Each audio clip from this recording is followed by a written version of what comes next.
I go by SLF, and Jordan Foster is my name, and I'm from Pine City, Minnesota. And when I was about 18, moved over to Mankato for a couple years, and that's kind of when I got music going. I was working with Jake Giller a lot. Shout out Jake Giller, and really kind of launched my career in music when I moved out of the small town because I was always, writing. I was always doing poetry. I was recording, and yeah, like moving to Mankato honestly really changed a lot in my life. So, a lot of artists will be like, "Yo, I make music and all this." I'm usually just really chill. I'm just, "Hey, what's up?" Blah blah blah. Jordan. Typical bar conversations. And if I catch a vibe, eventually people figure out how to make music, and it's kind of the way I go. Instagram actually. And I remember hearing about you guys when I was in Mankato. So, yeah. Hell yeah. Shout out 507, by the way. Thanks for having me. I love the setup. Like, I'm on death row, getting a last meal. I'd want the most expensive thing there is, you know? And what would that be? Like gold flaked steak, medium rare. I'd be demanding. And probably like a Bud Light. Yeah, for sure. When I was 8, I was in 3rd grade, and we had to write a poem, right? So I wrote this poem. I thought it was super dope because it got published in the newspaper and all that. And I was like, cool. It was about the waves rocking back and forth on the boat. So I was in California, like probably a month prior to writing the poem. And I was just describing, I don't remember too much in depth, but I was describing how the waves would move and the seagulls. And it was just kind of pretty good for an 8-year-old. I feel like, honestly, probably Mac Miller. Mac Miller is just a very relatable guy, just seems super, like, natural. It didn't seem like this big A-list celebrity putting up this front, So, like, if he can do it, so many people can.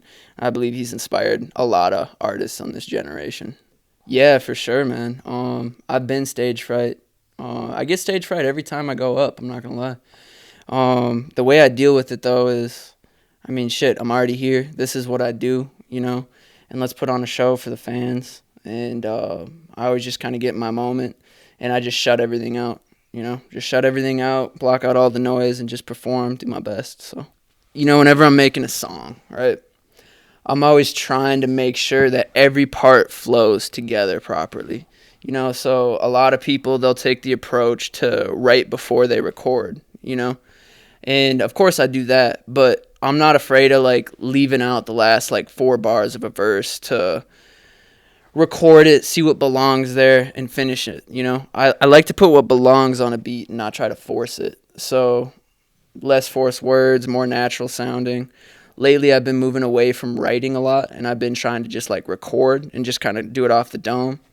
Just take a bunch of takes, It's pretty dope in my studio setup because I have unlimited takes, dude. I can record for hours, just lose myself, and make unlimited tracks whenever I want. If I made a song in 60 minutes,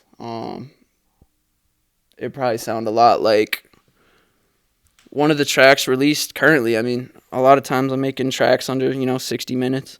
If it was about me, pretty much all my music's autobiographical. Honestly, if you just look at my music, you'd find it. It'd probably have some content to do with my life, man. I don't know. At the age of 70, I'm kicking back on a beach. I've moved away from Minnesota finally. Have some money in the bank. Have some hits out for the public and just living life, sipping margaritas. I imagine myself at 70 strumming the guitar. I don't imagine myself being on stage or anything, but I do imagine settling down from the lifestyle and just strumming guitar, having fun. I'll be a family man. Wouldn't mind a few, Something I struggle with to this day. Probably just enjoying as much as you can in this life, because really all we have is the present, You wake up, you got to think that the glass is half full. A lot of times it's easy to think negatively, and that is something I work on and I know about myself, and I'm always trying to be, very positive. I'm going to have to go back to Mac on this one. Like, by far, favorite artist of all time. It'd be kind of crazy to do something with Post. You get into a lot of these artists.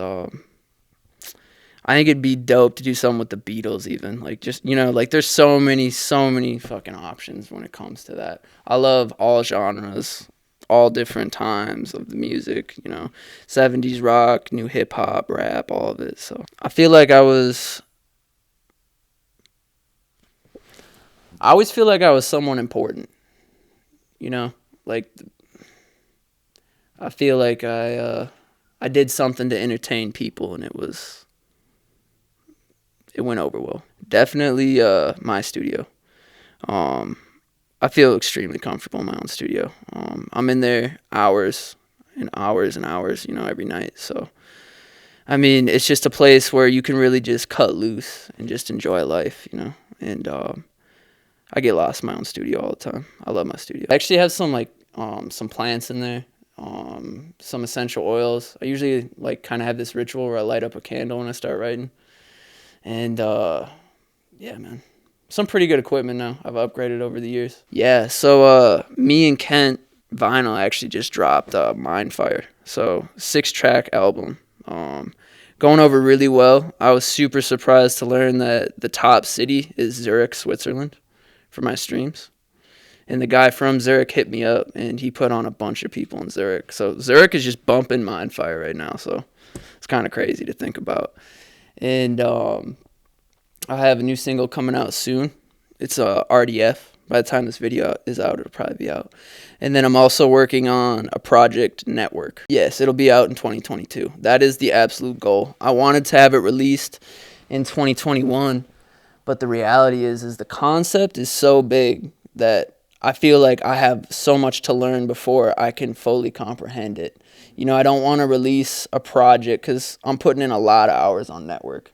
Like the track list is going to be very large, and I have songs on there that I've made in the past like 3 years, so it's just an accumulation of some of my best work, and it's going to be very, very deep and unapologetically me. So